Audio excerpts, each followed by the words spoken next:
Hello, and welcome to another episode of The Soul of Business with Blaine Bartlett. I am your host, Blaine Bartlett. Um, we're going to shift gears here a little bit. I'm going to get a little bit more granular than what I typically do on these podcasts. My guest today has developed an app that I think is phenomenal in terms of not only its ease of use, but also the particular niche that it addresses. I like cars. I used to work on cars when I was a kid. My dad, we worked shoulder and shoulder, fixing stuff, carburetors, soak them in gas. I mean, and so parts. I mean, just, we would literally go to the junkyard and scrounge parts, used parts and I grew up on a farm. So parts for tractors, parts for the trucks that we were running. I mean, all kinds of things. And it was, how would I describe it? It was a kind of a catch as catch can sort of a thing. Sometimes what we wanted was there. Sometimes it wasn't. Sometimes we had to go on a search and there was no Google. There was no way it was just word of mouth. And, one guy would refer us to another guy and another guy would refer us to another guy and, telephone calls and long distance drives. And we'd end up with a part. That has changed. And one of the major reasons that it has changed is my guest, Stan Mirzayev, who is the founder of a company called Parts Pass. And, Stan's a serial entrepreneur. He's been basically working in the automotive field as an enthusiast and an expert for about 17 years. And this app, it's revolutionizing the way people fix their cars. And people still do fix their cars. They really do. Which is, I love that because, there's something about being able to tinker with something and have it work and know that you were part of that whole thing. You didn't job it out somewhere. So, Stan, I want to welcome you to the show, and I look forward to having a conversation. Yeah, Blaine, great to be here. Thanks for extending the invitation, and we can jump into it for sure. Okay. The idea of sourcing parts for repairs on a car. I know that a number of my contemporaries, they've given up on fixing their own cars, not just because of the complexity of some of the newer models. I mean, you've got to have almost a computer background to do it, but they gave up because they had trouble sourcing parts. They'd go down to the local parts store and and a number of the cars that they were trying to fix were a little bit dated because, the new cars were under warranty and people tend to roll them over and all kinds of stuff. But folks had older cars, older vehicles. I've got a 1994 Ford Ranger that was my dad's. And just keeping that thing, running is really kind of an interesting thing. And I've only got 52,000 original miles on this 1994 Ford Ranger. But pieces start to wear out, and partly it has to do with not using it as much as it needs to be used. Sometimes it just sits for a long period of time. So all of that being said, what got you interested, number one, in automobiles? And then number two, kind of what was the opportunity that you noticed as an entrepreneur that gave birth to Parts Pass? Yeah, so there's a lot there to unpack, and I'm so glad to hear that people are still holding on to their vehicles. Actually, a couple of fun facts that the average vehicle that's on the road now is over 10 years old and has over 130,000 miles, and people are not getting rid of them, right? So new car sales are down, new leases are down as well. So the pandemic taught us a lot of how we need to be self-reliant here in the States. So my father was the main reason of why I'm in the automotive space myself. He actually is a master mechanic, and he owned and operated multiple repair shops when we were living in Queens, New York. And I hated the auto space. I hated the noise. I hated the smells, and I hated the interaction with clients. And that was in my early days. And then I started gaining a real appreciation for it. I started looking at it from a different perspective, that I'm in a position to help people. And people find themselves in a really dark place when they don't have a form of transportation and they have to drop their kids off to school, or they have appointments, or they just have to get to work, right? So as soon as I changed my mindset with that, it really gained I've gained an appreciation for the industry as a whole. And I started working alongside my father at the age of 15. And through the years, I started really looking into the industry and trying to simplify any part that I can. Because in the back of my head, my father being the entrepreneur that he is, I felt like I can do something better than he can, right? So I was up for the challenge. And my first venture actually was called Parts Detect. And it was a B2B platform, business to business platform that allowed mechanics, repair shops to search from multiple part suppliers locally and find the best part at the best price and have it delivered to their garage. And the reason why I started looking at that is that I just hated being tied up to a phone at the desk. And I Mm-hmm. started calculating how much time it took me to find one car part, replacement part. And it took about an average of 10 minutes for one car. And we would flip about 6 cars in a daily basis. So that was an hour of my time, times that by, 365 days throughout the year, whatever it may be. I calculated over $42,000 that were just wasted of me on the phone. So I knew that I had an opportunity there. And about 6 years ago, I started building Parts Detect. And I partnered up with the nation's largest part suppliers, the AutoZone, the Pep Boys, the Advanced Autos of the world. And we found success early on there. And then shortly after the pandemic hit, I was like, we can do something great for the general public. Why are we leaving them out? Right. I would go to these local part houses and I would watch how people would interact with the counter representatives. They would wait online. They would come up to the counter. They would have to know the year, the make, the model of their car. And then they would express that information to the counter person. The counter person goes on the computer, starts popping in all that information, and then they would see whether or not they had it in stock. And then all that is just a lot of friction, right? So, Mm-hmm.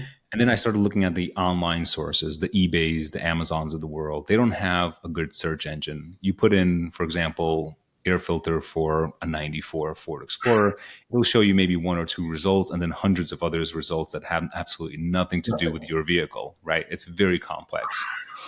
So I started really thinking outside the box of how I would approach this. So if we were to do it, I put my team together and I said, if we're going to do this, we need to make sure that the user experience is top notch, that the products are top notch, and the price structure has to be extremely competitive. Otherwise, we don't need to do this. Yep. And we checked all the boxes off and we found success. And the reason why is that we started really focusing on that customer experience, right? Being customer centric would be number one for us. And with the accessibility of artificial intelligence, we had an answer that we can simplify it even more so. So gone are the days where people are trying to figure out what year their vehicle is or what the make or model is, right? So we have artificial intelligence embedded in the app. What does that mean? That means that a person can take a picture of their car from any angle, whether it be the front, the side, the back, and that AI will pick up that make and model. And then you enter a part that you might need, for example, a radiator for a Toyota. And the cool thing is that we have a pretty big footprint, a wide reach. We have over 27 distribution centers throughout the country with over 3 million parts in stock. So we're guaranteed that that part will be there within 48 hours. And the price structure is the lowest that you can find anywhere. So we're really passing on the savings to the customer because we don't have a big overhead, right? We don't have Right. these stores. We just have the partnerships that we need. And we went in there with an aggressive mindset that we want to be the source. And Parts Pass has been doing fairly well ever since we launched about 8 months ago. So you've only been up for 8 months now. Parts Pass has been out for just over 8 months. Yeah. See that's an amazing. I mean, you talk about a hockey stick. You're doing some very interesting things here. The buzz that and this is one of the reasons I was real intrigued when I was introduced to you was, just the buzz that when I did a little bit of snooping, it was kind of like these guys are the real deal. There's some stuff going on out here that's really kind of interesting. Um, when the title of this podcast is obviously the soul of business. Where does that come into play with what you're doing and how you are actually connecting your customers to something? The people that you're serving. Yeah, how does what I call the soul of business, come into play with that? Yeah. I think the soul of the business is the general question of why are you doing what you're doing? right? So if you dig deep in any kind of business, essentially it comes down to problem solving. So Mhm. what problem are you solving as a business that can really help people, even if it's just one person? Thankfully, we're in a position where we can help millions of people, right? Just offset that huge burden for them. And what we really focus on is problem solving through software. And we're in a great position because everyone on our team is on the same path and they believe in the culture, they believe in the company, and they believe in problem solving for people across the globe in a sense, right? We're really focusing on the US with hopes to expand into different markets like into Canada and to Europe as well. But we really want to help people here first before we really kind of expand that way. We have a lot to do here. So I don't want Yeah. to jump ahead by any means, but I think that's what it really comes down to is problem solving of any business. That's, I think, a fascinating way to look at it. For me, the purpose of business is to uh, enhance the probability of thriving. And if your customers, through the service of the product that you're offering, get a sense that I'm better off now than I was before. That sense of thriving, that problem is there's no friction here any longer that is inhibiting what I'm able to do or wanting to do in my life. Talk about just the interface itself, because you've got, I mean, I've played around with it a little bit up on the website. I haven't downloaded the app, but just kind of looking at how this thing fits together. What were some of the learnings that you actually had to kind of integrate as you built this app? Because it really is quite frictionless. Yeah, there's a lot of moving parts there, right? Yeah. And that no pun intended there, right? Specifically for Parts Pass. But I can tell you, as an industry expert, I've rolled up my sleeves. I've done this day in day out for many years. So when I brought in my CTO, he comes from a technical side of things, and he's like, if we're going to do this, we need to really focus on simplicity. And so our first version came out and we had the AI. It took months to build out for us, the artificial intelligence, the fact that you could take a picture. He was so determined that this is the answer. People don't want to input their information. And I kind of pushed back a little bit, but he's like, no. If we're going to do this, we have to be on the cutting edge. And I said, absolutely. Let's go ahead and get it done. So we released the first version with the AI embedded in there, and it was just crickets, man. We spent tons of money marketing it, and people would download it, but they weren't utilizing that AI because we would look at the numbers and no vehicles were added. And I'm like, there's something going on. So I started asking a close circle of friends.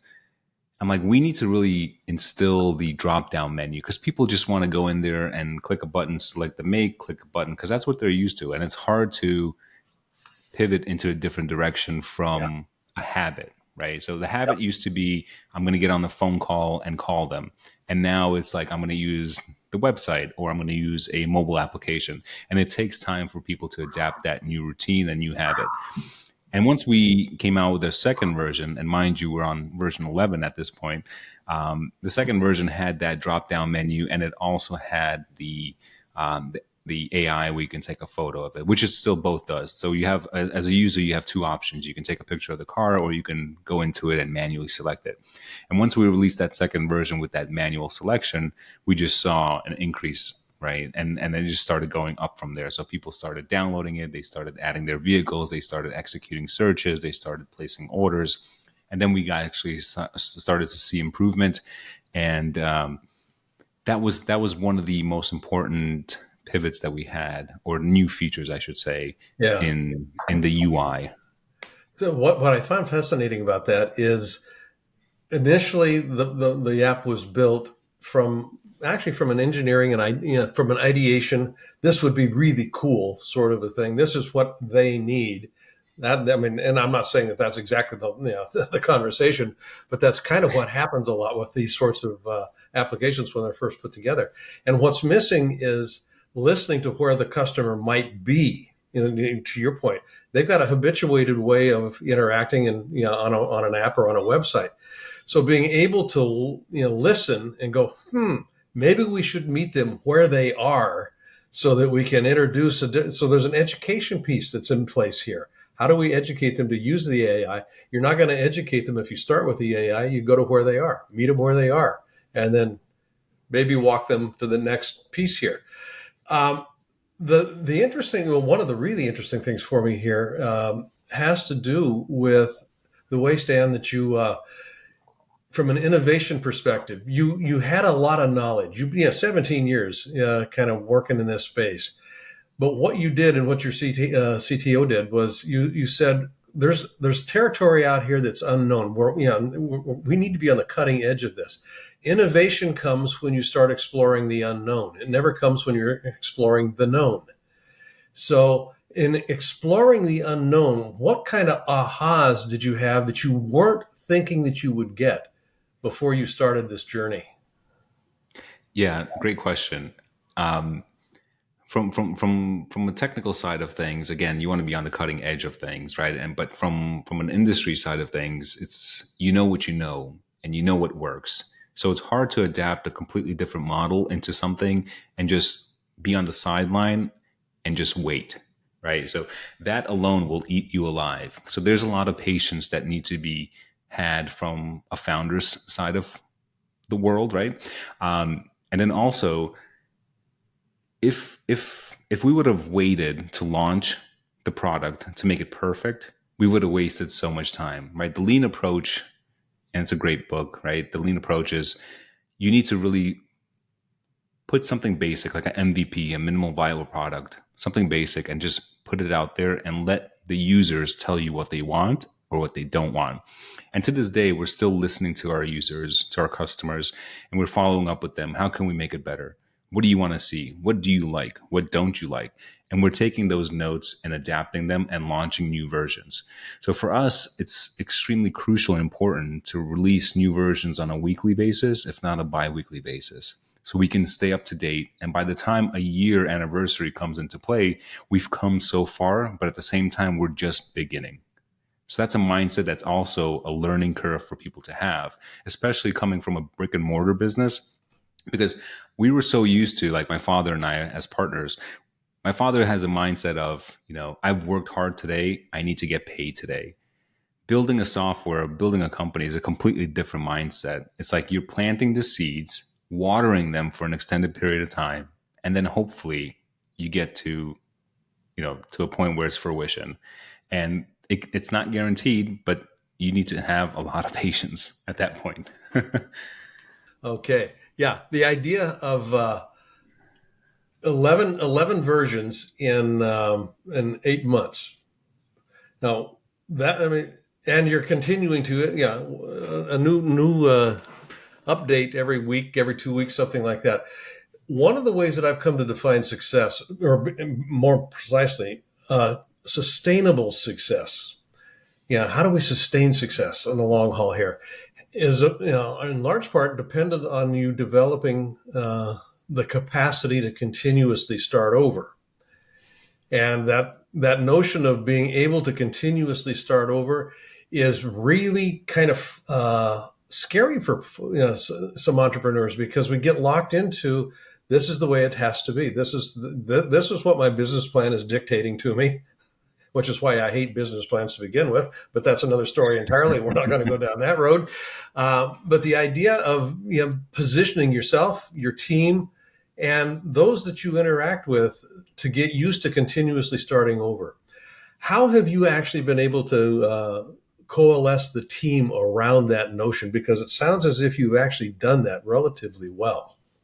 Yeah, coming from a business side of things, right, as an owner operator of these repair facilities, it's extremely crucial for me to be flexible because I'm dealing with customers, I'm dealing with employees, I'm dealing with um, part representatives, banking representatives, right? There's so much there. And if it wasn't for that, I don't think I would be in a place where I am mentally, emotionally, and spiritually, because that gave me the opportunity to understand that people at the end of the day have their own problems and they come to me, and sometimes they're the worst times of their lives because their cars are down. And now what does that mean? That means that they're going to have to find some financial resources. They're going to have to find alternative ways to get to work, to pick up their children, and whatever it may be. So I kind of molded myself to be a good listener and to be a voice of reason for them. So I can be their psychologist, I can be their financial advisor, I can be their, just multiple hats. So as a CEO and a founder, I'm wearing multiple hats as it is. And now I have to kind of play this other role from a consumer side of things and be flexible with them. So when we put our team together, everyone has a say on all the new features that are coming out. And that's kind of what's important for me. I want to listen to everyone's point of view. And at the end of the day, I'll make the decision, but I'm listening to everyone's point of view. And that's extremely important for me to be a leader, and not just a founder, but a leader in a business, because it's not a management position, because a management can be just, looking at numbers, but it needs to be a leader, and you need to be flexible and listen to everyone's point of view. Mm-hmm. And thankfully I'm in a position where that kind of comes relatively easy for me at this point, because I've been doing it for over 17 years. It's just kind of adapting to my situation. I like that. That's, we're going to take a real quick break here. When we come back, I want to jump into another piece of this. And it has to do with secondhand parts. Yeah, I'm not sure that even comes into play here, but not OEM. Just kind of where's the mix here, and how does that come into play? So we're going to take a real quick break, and talking right now is Stan Mirzayev, the CEO and co-founder of Parts Pass, and we'll be right back. The nature of life is evidenced in nature. Nature grows, and all of nature honors the desire to be more, to have more, and to do more. Life thrives when it's allowed to grow. And ideally, thriving is what we also, all of us, want to be able to do. Unfortunately, at some stage in life, most people find themselves settling into what I can only call a rut. And a rut is nothing more than a coffin with the ends kicked out. You want to quickly get out of any rut that you find yourself in. When you stop growing, that's when the coffin starts to appear. The simple truth is this, and this is true for everything in nature. You're going to die. I'm going to die. Every one of us dies. So the question we need to come to grips with is not, are we going to die? The question nature asks us to answer is, are we truly living? That's what motivation is about. It's the desire to move. It's the desire to grow and to excel. Have I lived? How have I lived? I'd love for you to take advantage of my Leadership Mindset Masterclass. It's all about providing you with the tools to ensure thriving for yourself and for those around you. Register today to receive the free introduction video and find out more about this acclaimed program. You'll also receive a copy of my international #1 bestseller, Compassionate Capitalism, A Journey to the Soul of Business. I'm Blaine Bartlett, and I look forward to helping you thrive. Welcome back, folks. Before we took the break, I was kind of in my mind churning around a question here that has to do with a distinction between OEM parts and what's the other word I'd use here? But original equipment manufactured and pieces that aren't original equipment. What's the term for that? I believe it's a aftermarket. Aftermarket. There you go. Thank you. I knew my little brain dead here. Tip on your tongue. Yeah, right on my tongue. So you've got what, 3 million parts in your catalog. How many of them, first of all, just how many of them are OEM and how many of them are aftermarket? We have a good percentage that are, it's only 3 million at this point. But what's exciting is next year we'll probably double that. And as we continue to grow and evolve, the goal is to expand our catalogs, right? So if you look at Parts Pass, the fundamental idea there is to be the go-to source for all your parts. And if you look at it as a tree, the Parts Pass is the tree itself, and then the branches are the catalogs. So we can go into, for example, currently we're in the automotive space, and the branch continues to grow from there into heavy duty, light duty equipment, tractor trailers, boats, RVs, ATVs, and so forth. The beautiful thing about all that is all the catalogs are available to us, and we've had a number of providers approach us to partner with us, right? So it's just we need the development side of things to be on point. So we want to do one thing really well before we start expanding into different catalogs and different industries. Uh-huh. But our parts, the thing that separates us from other online suppliers or other suppliers in general is that we don't have any parts that come from China, right? So all of our parts are coming in from different regions of Asia, from Germany, from Canada, from Mexico. These are the manufacturers that manufacture the parts for example, Honda, like the brand Hitachi. Hitachi is a brand that we carry. Denso, we carry. Ford Motorcraft, AC Delco, and so just to name a couple of few, right? So these are quality name brand parts that are heavily discounted, so that way we can get the best part that we can at the best price for our customers. That is, I mean, the access to the catalogs are fascinating to me. Yeah, I've got a boat, and there's always it's a hole in the water that I keep throwing money into. Um, and getting parts sometimes is a little bit of a challenge. It's about what the boat's 12 years old now, and I had a part go out the other day that the local marina has been spending about 4 weeks trying to find where they can get it, and they are Man, they're up to their eyeballs in other boats trying to. So they're looking and on a I've got some free time. I'm going to make a phone call basis, sort of a oh thing. yeah. So it sounds like you've got that pretty well handled in the auto space. Now, is auto the only thing you're doing right now? You just alluded to this, and in terms of wanting to create some other branches here, but is that the only space that you're in right now? Is auto?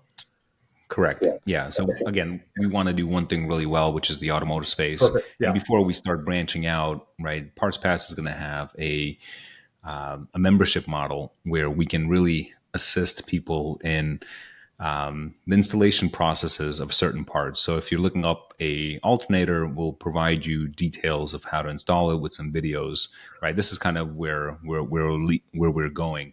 Maintenance histories as well, so we can create a maintenance for you. And if you have multiple vehicles at this current moment, you can add 3-4 different vehicles and have them saved in your garage.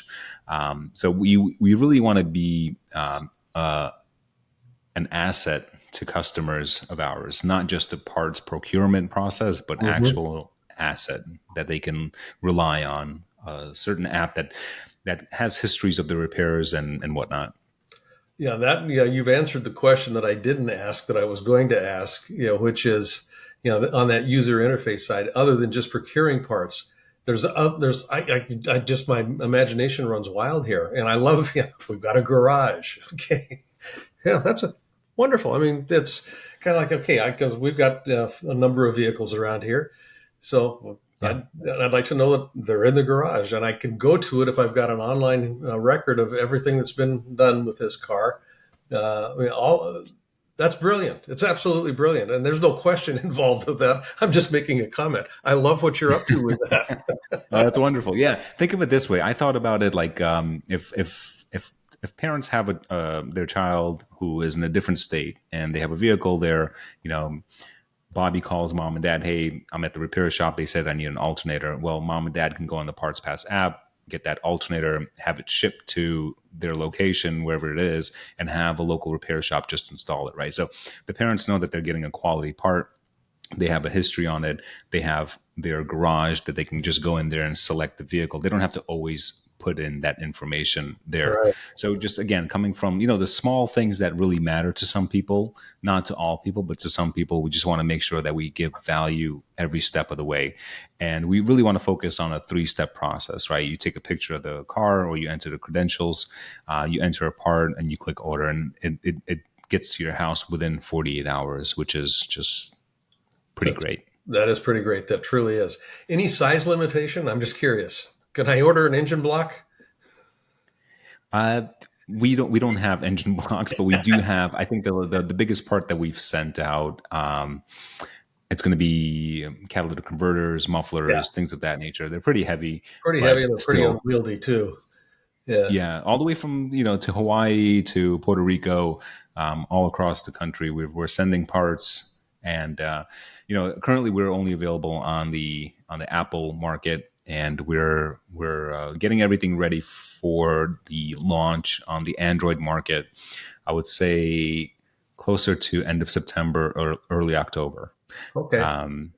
Yeah, and Well, for example, you if you have some great input or great ideas of what you would like to see, I welcome you and your listeners to go on the Parts Pass website, www.partspass.app, and just send me a note. I read them all, and if you have some insight, we're always looking for innovation and some suggestions and recommendations. great. And I love that. www.partspass.app. So make that note, folks. It's not .com, .org. It's none of those. It's .app. And I mean, it's a brilliant idea, and it connects people to something that they can actually thrive around. I mean, and that's one of the when we were introduced, it was kind of like I get to feel good about myself because I actually had access to this tool. And there's that. I mean, how do people feel about themselves when they're in the presence of your product or your service? And just looking at this app, looking at what I've experienced with it right now, I feel good about me. It's kind of like, hey, I'm doing something right here. This is good. That's So, wonderful, and it's free. It's free to download. It's always going to be free, and so you get to embark on the additional savings, the quality parts. So whether you need a part now, tomorrow, or the next day, it's a great resource just to have on your phone, loaded and ready to go. yeah, excellent. Stan Mirzayev, thank you very much. This is great. Folks, check out partspass.app, and you can just kind of explore all kinds of stuff in there. So, any parting words, Stan, before we kind of cut you loose here? No, yeah, just we're always evolving, and just I want everyone to have a clear mind and an open heart. Enjoy the summer. Excellent. Great. Folks, you've been listening to The Soul of Business with Blaine Bartlett. I am, again, your host, Blaine Bartlett. Check out my website, blainebartlett.com. We've got all kinds of tools there. We've got the resources that are available. And as you continue your week, because this usually drops on a Monday, as you continue your week, find ways to be a center of distribution in your life, not a center of accumulation. You're going to find that your life works a whole lot better. Take care. See you on the next episode.